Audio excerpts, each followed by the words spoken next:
Des militaires burkinabés s'exercent à faire face au terrorisme et aux autres formes d'extrémisme violent. L'exercice des Flintlock auquel ils participent se déroule en même temps dans 6 autres pays africains. Le défi, c'est de parvenir à une coordination régionale des actions militaires contre le terrorisme. Pas de décision majeure à l'issue de la rencontre gouvernement-syndicat tenue ce 27 février 2017. Les échanges ont porté sur l'impôt unique sur le traitement des salaires et les modalités de retenue sur les salaires pour faire de grève. Les deux parties se sont donné rendez-vous dans une semaine. 25e édition du FESPACO, le Festival panafricain du cinéma et de la télévision de Ouagadougou. Dans cette édition, nous nous intéressons à la Côte d'Ivoire, pays invité d'honneur à cette fête du cinéma africain. La Côte d'Ivoire a élu son quartier général à la place de la nation où elle donne à voir des produits cinématographiques et artistiques. Nous en parlerons davantage avec le ministre ivoirien de la Culture, M. Maurice Kwaku Bandama. Mesdames, Messieurs, bonsoir et merci de nous suivre. Cela dit, nous prenons la direction du palais de Kosiam où le président du FASO a accordé 4 audiences ce lundi. Roch-Marc Christian Kaboré a échangé avec 3 personnalités et une délégation de parlementaires allemands. Plusieurs questions ont été abordées au cours de ces 2 audiences, dont celle relative à la sécurité et au développement. Des détails sur ces audiences avec Pawandrogo Jean Zongo et Omar Zambri.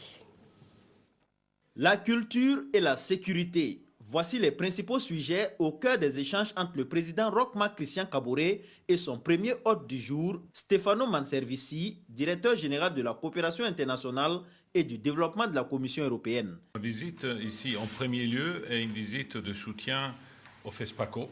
Mon entretien ce matin avec M. le Président, c'est précisément avoir un échange de vues sur la question, sur l'état de la sécurité du pays, notamment dans le Nord, et de voir un peu quelles sont les initiatives que le gouvernement et M. le Président sont en train de prendre et dans quelle mesure on peut s'inscrire en partenaire dans tout ça. Sécuritaire est tout présent dans les échanges entre le président du FASO et Gerd Müller, ministre fédéral de la coopération de la République fédérale d'Allemagne. Gerd Müller salue l'engagement du Burkina Faso dans la lutte contre le terrorisme et la criminalité transfrontalière. Il réaffirme son soutien pour le monde agricole. Premièrement, une augmentation de la productivité dans le secteur agricole et dans des projets communs. Et notre vision et notre objectif commun est de développer encore notre partenariat Cotton Made in Burkina Faso et à cet égard attirer et mobiliser des investissements privés, notamment aussi de la part d'entreprises allemandes, pour que ce coton soit transformé ici. Gerd Müller annonce aussi une nouvelle coopération, cette fois dans le domaine du football, et ce, à travers l'initiation d'une collaboration entre les fédérations de football allemandes et burkinabé. Quant au 3e hôte du jour, Jeffrey Feltman, secrétaire général adjoint aux affaires politiques des Nations Unies, il vient réaffirmer le soutien des Nations Unies au Burkina Faso et féliciter le chef de l'État pour la réussite de la conférence des bailleurs de fonds à Paris. Et nous espérons que maintenant, les partenaires qui se sont engagés à Paris vont honorer leurs promesses en plus vite pour permettre aux autorités de ces pays de mettre en œuvre des projets et des initiatives avec un impact à court, moyen et long terme. La délégation des parlementaires allemands ferme la marche des audiences ce matin à Kosiam. Les parlementaires allemands sont venus s'imprégner de la situation politique et sociale du Burkina Faso. Ils ont aussi montré leur volonté à accompagner le pays des hommes intègres dans les secteurs clés de développement. Avant cette série d'audiences, le chef de l'État a présidé ce matin l'ouverture de la 57e conférence du Collège ouest-africain des chirurgiens. Au cours de cette conférence, les chirurgiens de l'Afrique de l'Ouest vont trouver des solutions aux maux qui freinent l'accessibilité des soins chirurgicaux aux populations de leur pays. Et ces maux ont principalement pour nom le manque de spécialisation chez les praticiens de santé et le manque de ressources financières donc chez les populations. Le reportage de Yacouba Gamene et Accessibilité aux services de soins chirurgicaux. Le Collège ouest-africain des chirurgiens pose le diagnostic à Ouagadougou et en présence du président du FASO. Il faut trouver des remèdes pour lever les barrières qui bloquent l'accès aux soins chirurgicaux. et Rochma Christian Kabouré croit qu'ils naîtront d'un partage d'expériences. Et en la matière, il a foi au Collège ouest africain des chirurgiens. Le développement et le progrès social dans nos pays passent nécessairement par la promotion des échanges d'expériences intra-africaines. Je note avec satisfaction que le Collège ouest africain des chirurgiens s'est imposé comme un véritable outil de promotion du développement sanitaire au profit de chacun de nos États membres, en offrant notamment aux chirurgiens de notre espace communautaire un cadre de modernisation et de développement de la chirurgie. Pour le président du collège, 2 grands mots sont à l'origine de l'inaccessibilité des soins chirurgicaux. Le manque de ressources financières et aussi de spécialisation. C'est la 57e conférence du Collège ouest africain des chirurgiens, mais c'est la toute première fois qu'elle se tient au pays des hommes intègres. Et les patients de Waiguya ne l'oublieront pas de sitôt. En ce qui concerne Waiguya, à 180 km d'ici, en 5 jours, nous avons, sur le plan curatif de traitement, on a opéré 125 patients. 125. Et sur le plan préventif, nous avons fait ce qu'on appelle le cervical cancer screening, c'est-à-dire le dépistage du cancer du col. Et nous avons vu 1602 femmes qui ont été dépistées. Et sur ces 1602 femmes, nous avons certaines qui ont bénéficié de ce qu'on appelle la cryothérapie. Financement des soins de santé en chirurgie en Afrique subsaharienne. C'est autour de ce thème que ces médecins vont débattre et trouver des solutions pour une meilleure prise en charge des patients en chirurgie. L'UTS, l'impôt unique sur le traitement des salaires et les modalités de retenue sur le salaire pour fait de grève. Voici les 2 sujets qui étaient à l'ordre du jour de la rencontre gouvernement-syndicat tenue ce lundi. À l'issue des échanges, on apprend qu'aucune décision définitive n'a été prise. En conséquence, les 2 parties se sont donné rendez-vous dans une semaine pour la suite des concertations. Amadou Ilboudo et Maxime Zongo. Principal objectif, trouver une solution consensuelle sur l'impôt unique, sur le traitement salarial IUTS et les retenues sur fait de grève. Un dialogue voulu par les 2 parties pour détendre le climat social. Ils nous ont fait des propositions et nous avons dit, comme toute la simulation n'est pas faite, nous allons nous revenir quand ils vont nous envoyer les documents finis. On va venir pour qu'on discute ensemble. En ce qui concerne le point sur la retenue pour faire de grève, nous avons fait connaître aux organisations syndicales notre position. En ce qui concerne la retenue de l'UTS sur les primes et indemnités, et également là, nous avons ébauché des axes. Mais sur ce dernier point, il était nécessaire au niveau de la Direction générale des impôts qu'un certain nombre de statistiques soient affinés pour nous permettre de mesurer les incidences des options qui sont envisagées. Pour le gouvernement, le besoin de réviser l'IUTS répond à une nécessité de justice sociale, mais, rassure-t-il, rien ne se fera au détriment des travailleurs. Le principe, c'est qu'il faut régler un certain nombre de questions pour que le secteur privé ne soit pas traité de manière discriminatoire par rapport au secteur public. Ensuite, à l'intérieur de cela, il faut voir si on détermine des planchers pour éviter de frapper le grand maximum et surtout les revenus les plus faibles. Voyez, donc, c'est des questions sur lesquelles on joue un peu au niveau des chiffres pour voir quel est l'optimum, où se situe le curseur, de sorte que les décisions soient, j'allais dire, à la faveur de tout le monde. La rencontre de ce lundi fait suite à une décision prise avec les travailleurs à l'occasion de la rencontre gouvernement-syndicat en fin janvier, début février dernier et qui devait faire l'objet d'examens complémentaires. Autre point de l'actualité, des militaires burkinabés sont à l'école de la lutte contre le terrorisme et les autres formes d'extrémisme violent. Ils sont une centaine venus de la première région militaire et du régiment du parachutiste commando de Bobo Dioulasso à bénéficier de la formation. L'exercice dénommé Flintlock leur offre l'opportunité d'améliorer leurs connaissances pour une meilleure coordination des actions militaires en vue de relever les défis en matière de sécurité. Le reportage de Issa Kafando et Nyarkiteda.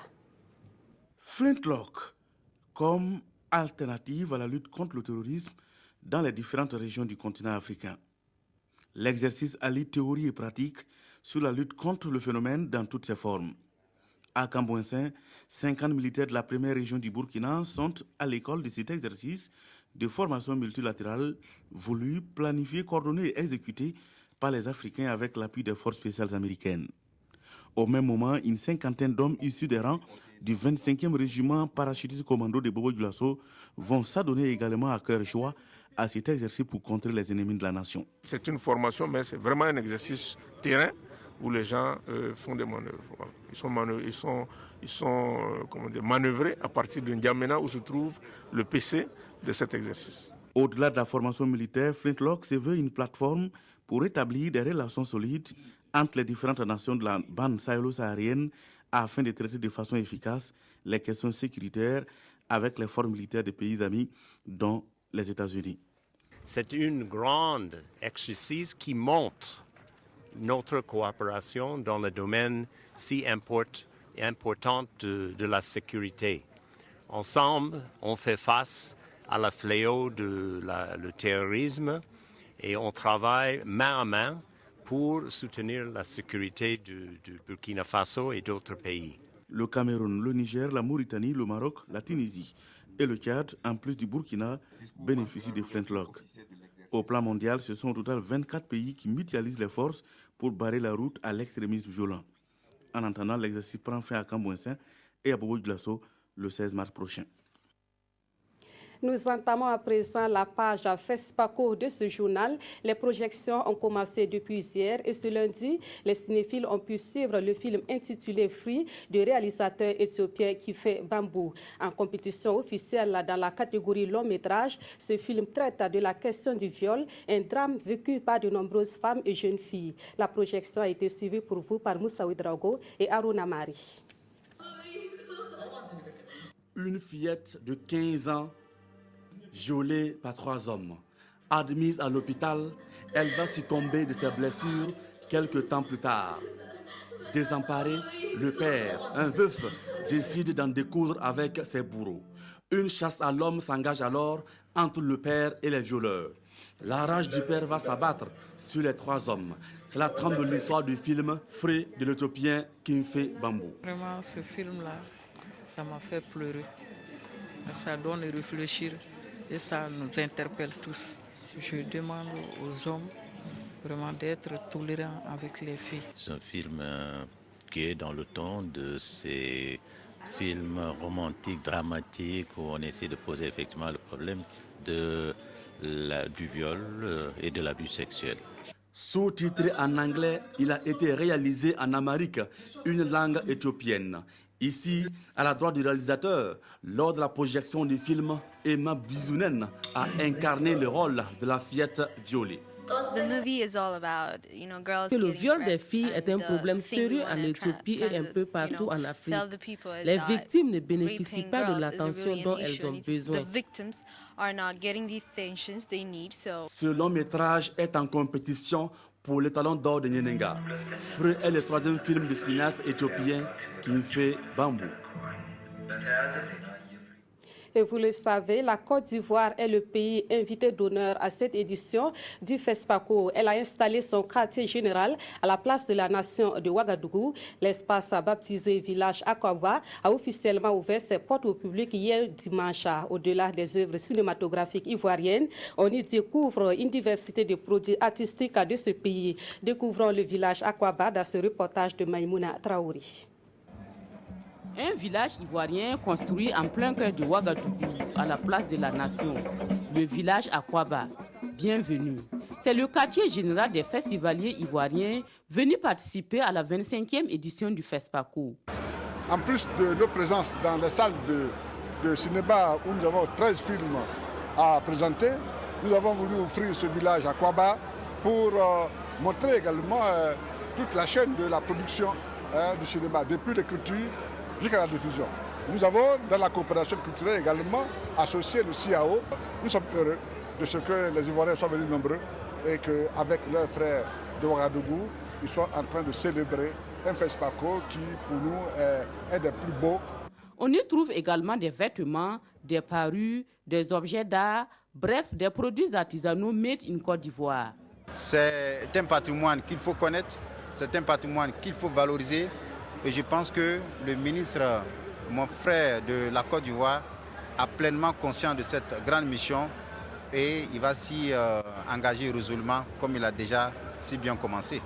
La Côte d'Ivoire est le pays invité d'honneur du FESPACO 2017 et elle entend ainsi marquer sa présence à Ouagadougou en attendant la venue du président Alassane Dramane Ouattara à la cérémonie de clôture. Et nous avons sur notre plateau le ministre ivoirien de la Culture, M. Maurice Kwaku Badamba.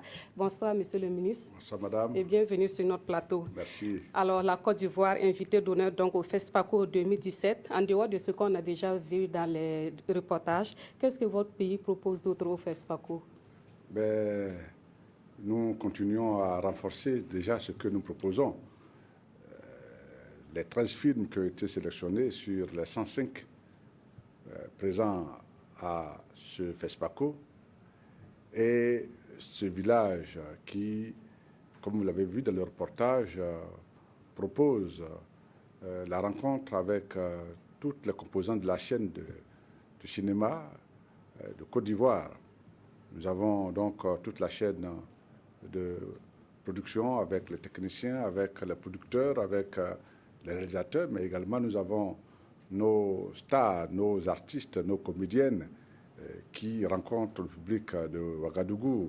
Nous avons par exemple le doyen Léonard Gregué, qui est le père de toutes ces jeunes dames à Kisdelta, qui sont les jeunes productrices, et bien d'autres, à Kisdelta elle-même, le jeune Guy Kalou et toute cette jeune génération. Donc nous avons une présence festive, nous avons une présence de contribution au rayonnement du cinéma, donc en dehors de la compétition, puisque nous sommes là pour présenter ce que nous avons de meilleur, mais nous avons à participer à la gaieté, à la joie. Le festival, c'est un moment de réjouissance, et donc nous sommes venus nombreux, avec, comme nous l'avons dit, plus de 300 personnes, pour communier avec nos frères et nos sœurs de Ouagadougou. Alors, nous sommes déjà au 3e jour du FESPACO. Comment votre délégation vit les premiers moments de cette fête du cinéma africain?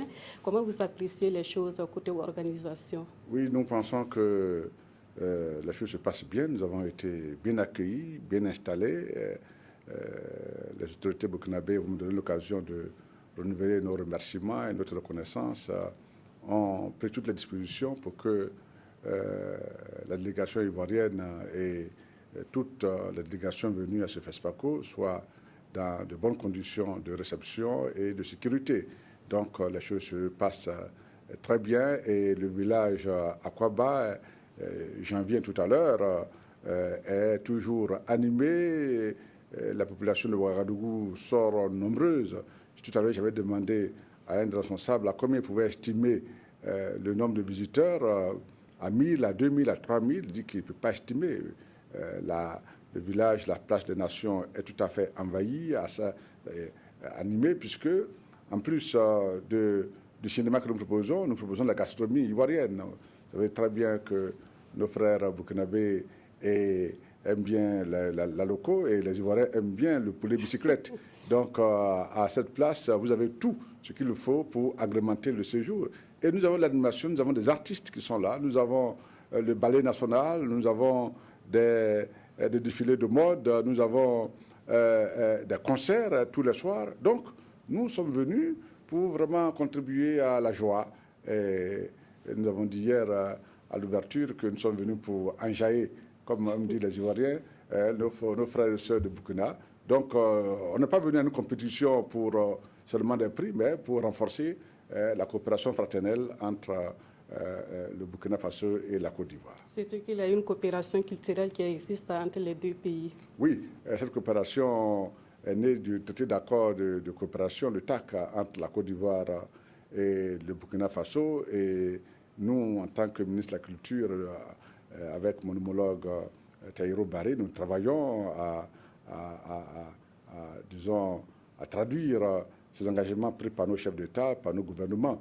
Donc, nous travaillons de telle sorte que les problèmes, les dossiers soient traités en commun. Par exemple, le FESPACO, nous n'avons pas fait que venir en tant qu'invité d'honneur, mais nous avons apporté notre contribution pour que cette fête soit une réussite, tant sur le plan technique que sur le plan matériel. Nous avons à travailler pour réussir tous nos engagements.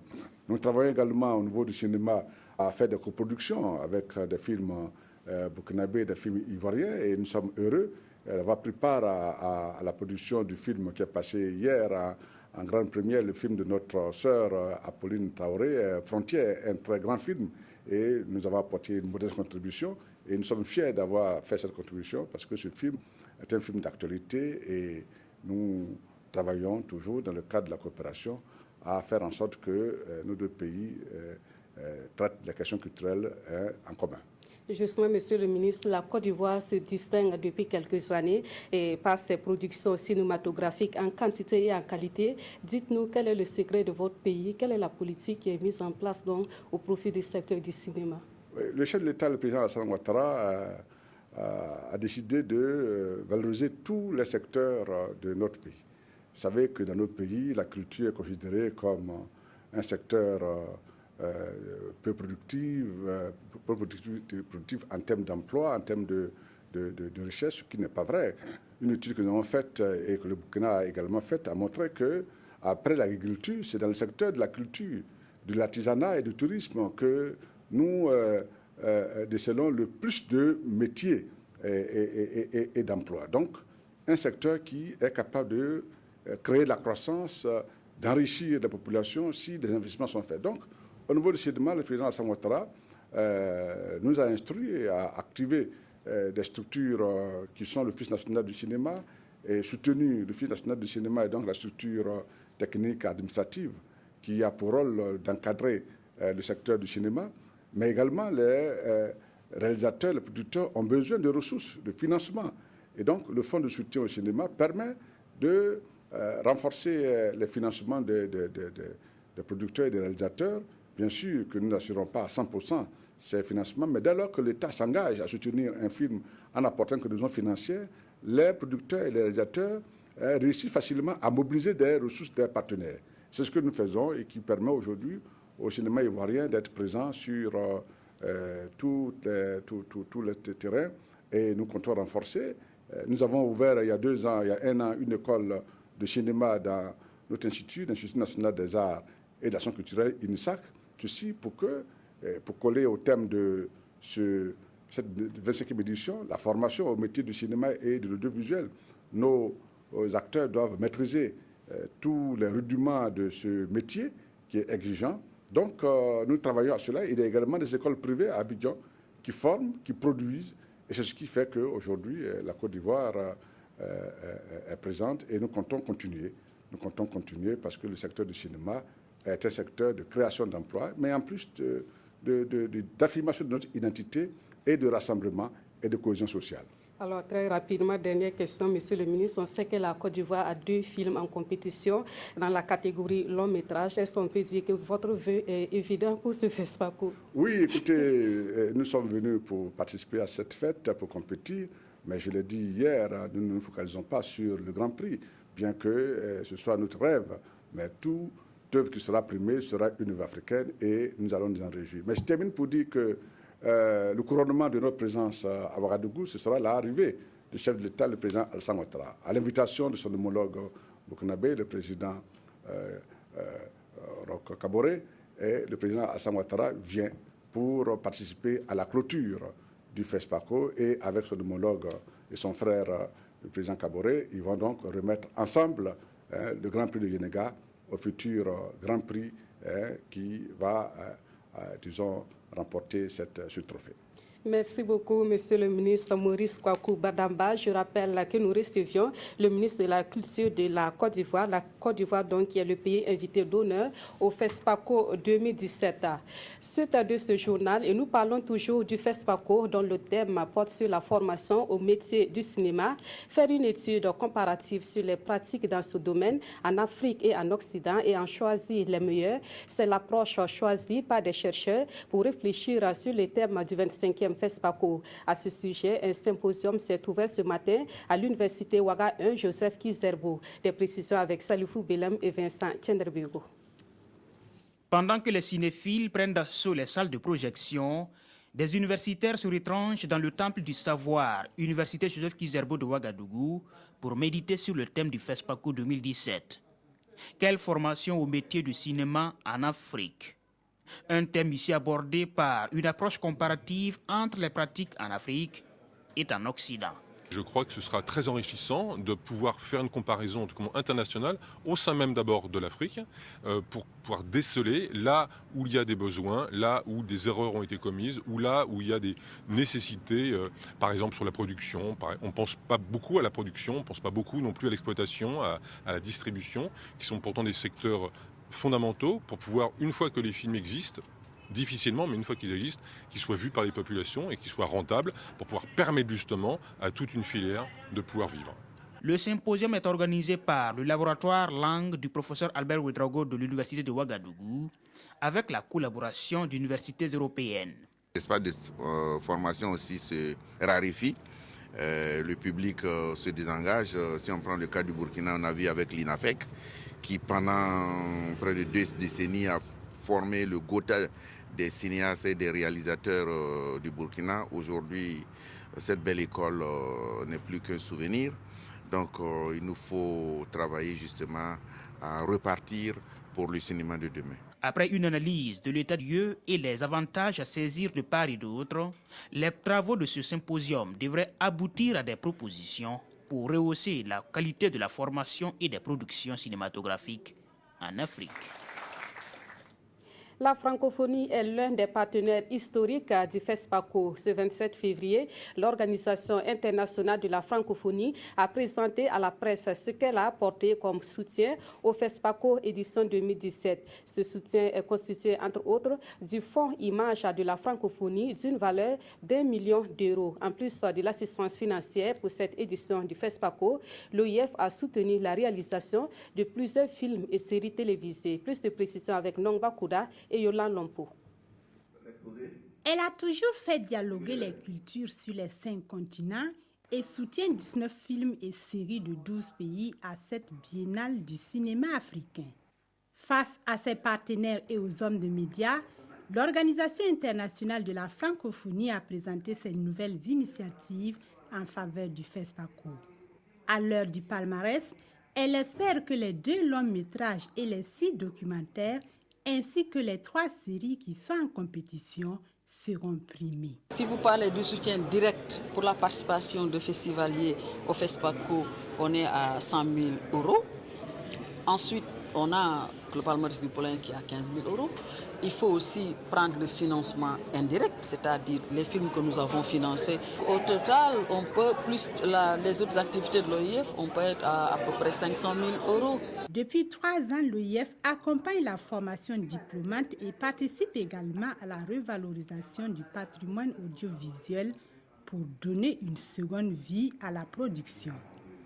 En parrainant donc les poulains de Yenenga, elle prépare la relève. L'OIF a besoin d'expliquer, par exemple, que le fonds passe à 1 million, que nous avons maintenant 2 commissions cinéma et télévision, parce que les réalisateurs, les producteurs, ils disaient qu'attendre 1 an avant d'avoir une subvention, c'était trop long pour eux. En 70 ans d'existence, le Festival de Cannes a enregistré une seule lauréate. Et l'OIF attend beaucoup de la gente féminine à cette 25e édition du FESPACO. Et puis, au nom des événements organisés en marge du FESPACO, il faudra désormais retenir celui dénommé Celebrity Days. C'est un cadre de découverte et d'échange entre les grandes figures du cinéma africain. Initié par Georgette Paré, les Celebrity Days ont été lancés hier soir dans les jardins de la mairie de Ouagadougou. Et pour cette première édition, des visages bien connus du 7e art africain ont marqué leur présence à la cérémonie. Le reportage de Roger Kam et Zoubaviel David Dabiri. Ils étaient attendus à cette Celebrities Day. Ils sont là à la satisfaction des cinéphiles et des fans. John Dumelo, la star ghanéenne de Nollywood. Guy Kalou, Akissi Delta et Nastou de la Côte d'Ivoire. Gérard Essomba du Cameroun. Rasmane Ouedraogo du Burkina Faso.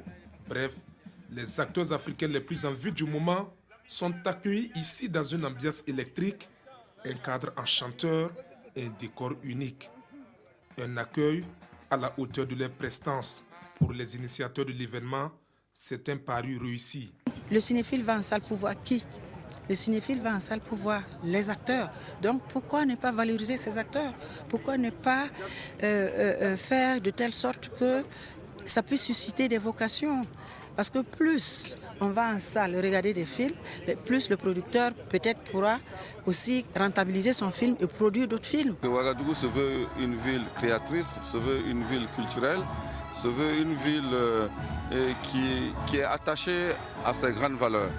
Donc avoir la chance d'accueillir toutes ces stars ici, je pense que pour nous c'est un grand honneur. Cet événement unique dans l'organisation du FESPACO n'a pas laissé les acteurs indifférents. Le cinéma africain est vraiment en train de prendre une place parce qu'aujourd'hui, le FESPACO, je pense, cette 25e édition, voit la participation de plus en plus d'Occidentaux. On a même toute la partie anglophone qui est venue. Donc moi je pense qu'il y a vraiment que c'est le futur ici. Je l'apprécie parce qu'elle vient, je pense qu'elle traduit une réalité, ça vient de mes propres camarades qui savent ce que j'ai fait. Voilà. Mais en dehors de ça, c'est une innovation qui, pour célébrer les artistes, parce qu'en général, quand on va à un festival africain, il n'y a pas une lucarne pour célébrer les artistes. Et du coup, entre les réalisateurs africains ne connaissent pas les autres acteurs, les acteurs ne se connaissent pas, ils ne se frottent pas. Et vraiment, je pense que c'est une très belle occasion de les célébrer. My impression so far has been good. Mes impressions sont bonnes. J'ai particulièrement aimé cette nuit des célébrités. Je pense que pour la prochaine édition du FESPACO, ça sera plus grandiose.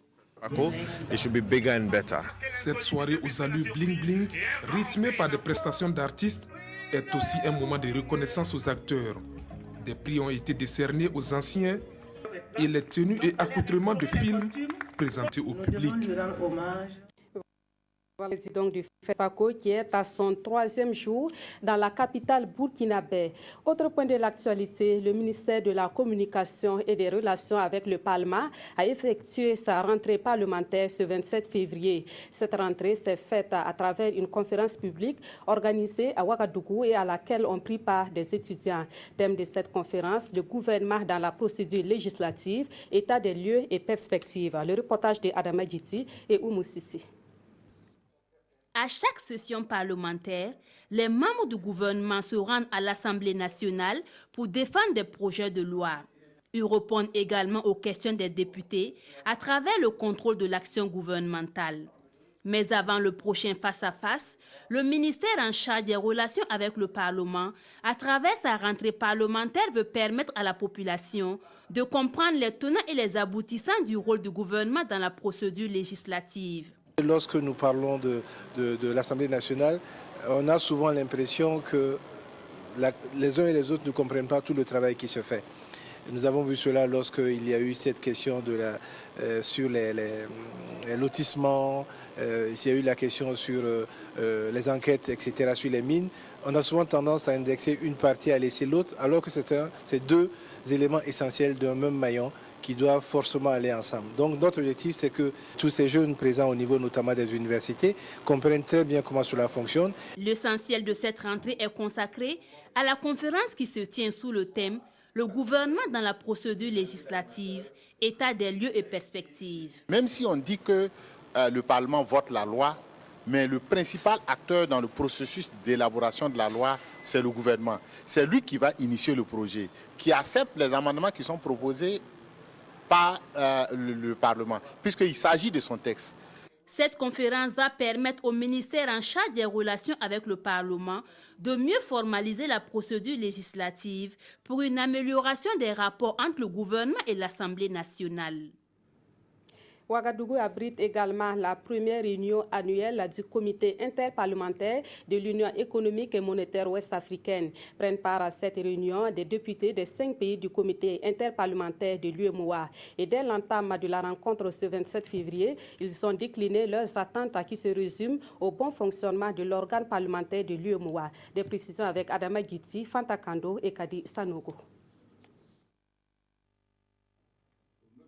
Le bureau du CIP, le comité interparlementaire de l'UEMOA, tient ici sa première réunion de 2017. À l'ordre du jour, la préparation de son programme d'activité ainsi que les différents rapports qui seront présentés en plénière.